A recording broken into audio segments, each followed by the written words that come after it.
The advantages of a forward inflation are that it is easy to learn, you can see where you are going during the inflation process, and it is easier to quickly get the canopy overhead in absolutely calm conditions on shallow slopes.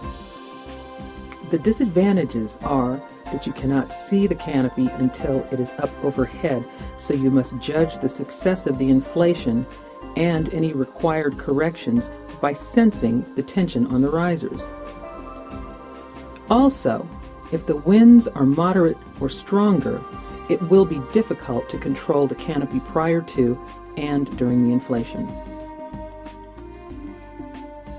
With your left hand, reach across your body and hold the right riser group away from you without twist. With your right hand, follow the rear riser from the carabiner. Detach the right brake handle and grasp it securely. Repeat with the other hand and brake handle. Lay all of the risers over your forearms and then grasp the A risers in your hands just below the quick link.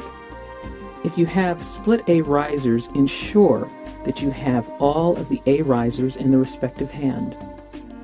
Spread your arms straight out to the sides and slightly down and back. To make sure you are centered in the canopy, walk forward slowly, holding the front risers in this position until the A lines just start to go snug, and center yourself until they are equally tensioned on each side. Take a step back towards the canopy so you will have some momentum when the lines go taut. Don't back up any more than a step. It doesn't help the inflation, and you are much more likely to cause damage to a line or your canopy if any part of the wing snags during the inflation. As the lines are tensioned and the canopy begins to rise up, it is important to get a feel for where the wing is as it rises.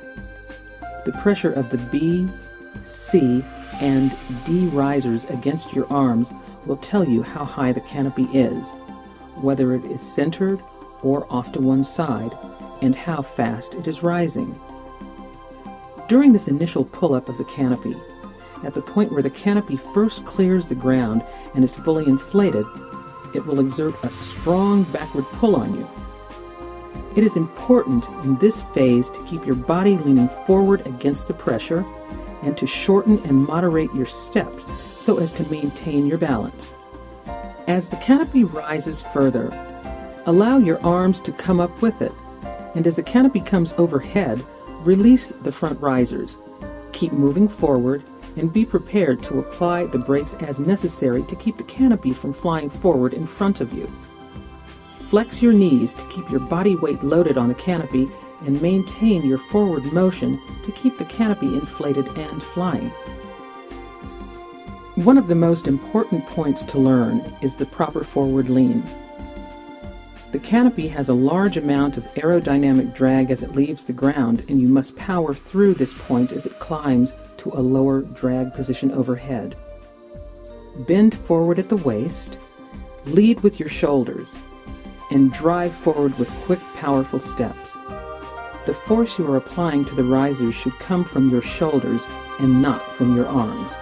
At this point, you must quickly ascertain, by an appropriate combination of visual inspection and feel, that the canopy is fully inflated and is symmetrical and square into the wind above you, that all lines are free, and that the brake lines are functional.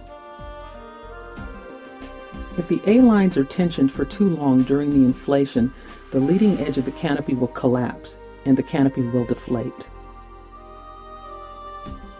If the canopy is languishing low behind you in the high drag position, then you are either not providing enough thrust or you are slowing the canopy with unnecessary brake input.